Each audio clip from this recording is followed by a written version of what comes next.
nurse po kayo dito? Nurse assistant.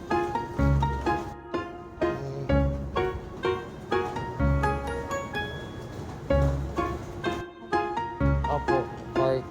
Park. Wala dito. Ayan mo, park mo. Be, dan ang parking fee. Ako po. Grabe Then ba? driver. Grabe. Ayan.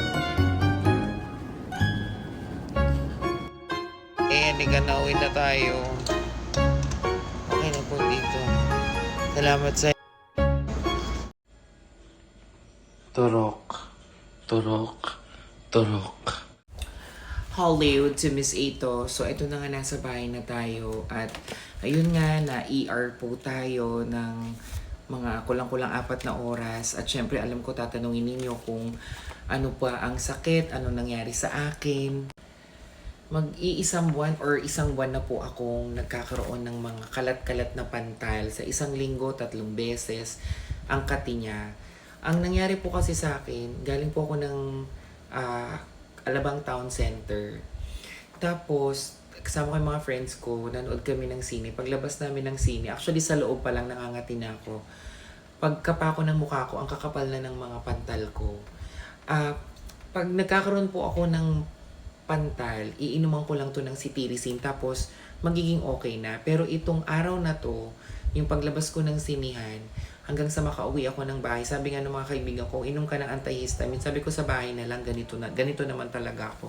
Pag uwi ko ng bahay, mga alas 12, nag-inom ako ng gamot ng cetirizine. Tapos, inobserbahan ko, parang isang oras na, hindi siya nawawala. Dumadami pa siya.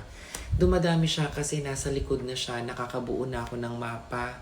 Iba-ibang mapa ng Pilipinas. Nagdidikit-dikit siya. Ang kakapal na ng mga Europe, Asia. As in, nasa likod ko na siya. Dumadami siya. Normally, hindi. Ito na yung araw na sobrang worst ng pantal ko. Prior to that, nagpa-consulta na ako sa derma ko na di ba nga meron akong psoriasis. Ngayon sabi ng derma ko, tinanong ko ba't po ako nagkakapantal. Ang sabi naman niya sa akin, marami ka ng bawal na kainin. So binigyan niya ako ng list ng mga bawal kainin like chicken, chocolate, mga nuts, mga yellowish. Basta ang dami. So yung iba, hindi ko yun kinakain. Pero sabi naman ni derma, hindi naman lahat to bawal mong kainin. Hanapin mo yung nakaka-trigger ng pantal mo. Di ang kati-kati niya. Tapos sumabay pa yung acid reflux ko, umakyat yung acid, tapos nahirapan akong huminga. So sabi ko sa sarili ko, iba na to, parang punta na ako ng ER, kasi gusto ko na magpa-ER kasi iba na yung kati. Hindi na siya nadadala ng cetirizine.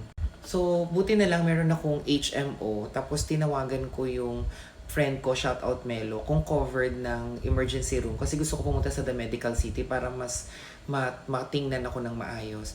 Tapos sabi ni Melo, covered daw yan. Pero to be sure, tumawag ako ng Medical City. Sabi naman nila, covered naman.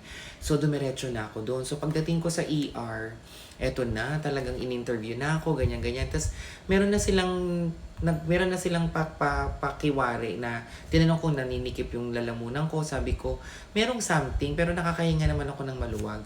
Tapos ayun na, in-interview na ako. Tapos dinala na ako doon sa dulo ng ER. Lumapit na yung mga nurses. Nilagyan na ako ng mga, dito yung injection ng pangswero, nilagyan na ako dito. Kinuha yung BP ko. Tapos may mga lumapit na rin ng dalawang doktor, tinanong ako ng lahat ng kinakain ko, mga ginagawa ko sa buhay ko.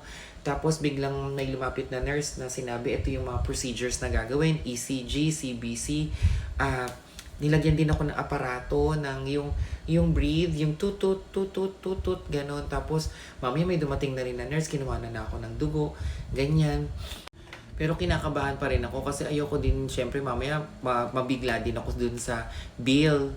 So, bills na malalaman ko. Tapos kasi ayoko talagang sumugod sa ospital kapag hindi covered talaga ng HMO.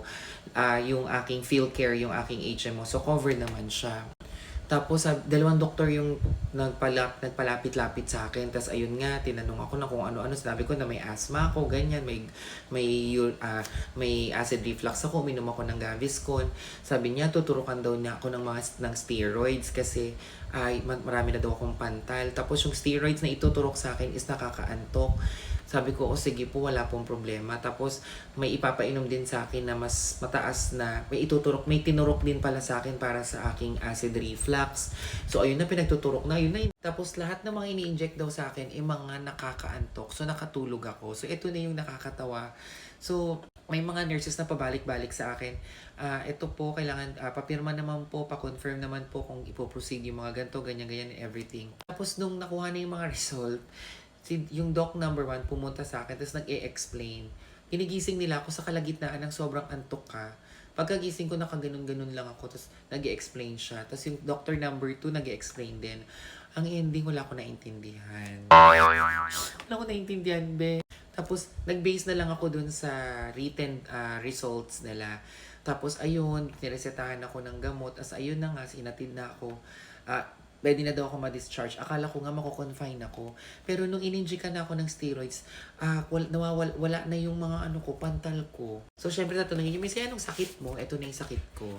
Ang sakit ko ay TC, ito yung Discharge Diagnosis Impression, TC, Chronic Urticaria, and GERD. Ito, ang chronic urticaria or chronic hives is a skin condition characterized by red itchy welt that occur most days of the week for more than 6 weeks. It can last for months or even years, and it's often caused by unknown trigger, making it difficult to manage. While it's different from an acute allergic reaction, it can sometimes be linked to underlying issue like thyroid or autoimmune disorder. Nakakatakot siya actually, guys. And kailangan ko din magpatingin sa allergologist of my own choice. Yun lang po, natatakot ako.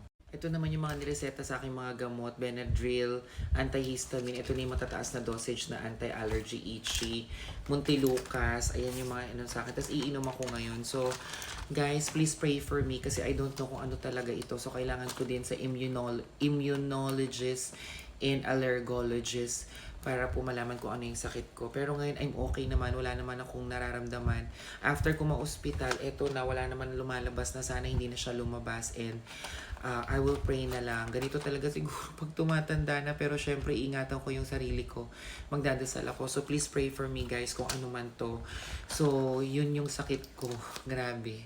So, thankful ako kasi lesson learned, mag-invest po tayo, mag-ipon tayo at mag-invest tayo ng isang HMO para po pag halimbawa yung mga emergency cases, lalo na yung mga health insurance, life insurance, naku, kailangan natin yan. At hindi ko rin alam kung ano talaga yung sakit ko, pero ayun talaga yung diagnose sa akin, urticaria chronic. So, Lord, ikaw na pong bahala sa akin. Yun lang, ingatan yung sarili ninyo, guys. And ako, I surrender everything to the Lord Jesus Christ na lang kung ano po itong nararamdaman ko, and siya na pong bahala at siya may gusto nito at alam kong kakayanin ko to at malalagpasan ko to. So, inom na ako ng gamot and ingat kayo. Good night. Magpapahinga na si Miss A.